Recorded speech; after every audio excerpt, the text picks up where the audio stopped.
Hola, el meu nom és Josep Villarroya, sóc l'autor del llibre La globalitza què.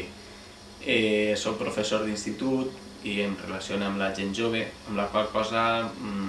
malgrat les dificultats d'explicar un tema tan complex com la globalització, com el que és el sistema capitalista, he intentat posar-me en la pell de quatre joves, d'Àgueda, Pau, Alba i Rafael, que s'enfronten a realitzar un treball sobre aquest tema,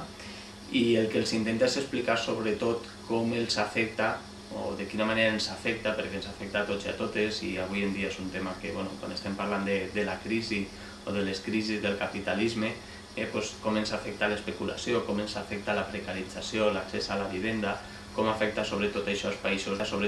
països del sud. El llibre està dividit en 4 capítols. El primer seria una mica introductori, explicar conceptes que considero que són claus, com la plusvàlua.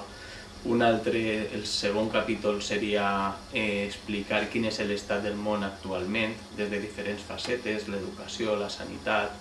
la salut, i un tercer capítol ja seria explicar per què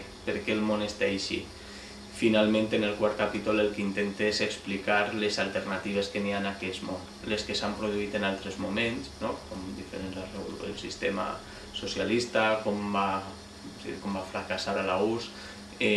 experiències actuals que estan havent a Venezuela, en Bolívia, el moviment alterglobalitzador, amb tota la seva diversitat. Espero que vos agradi.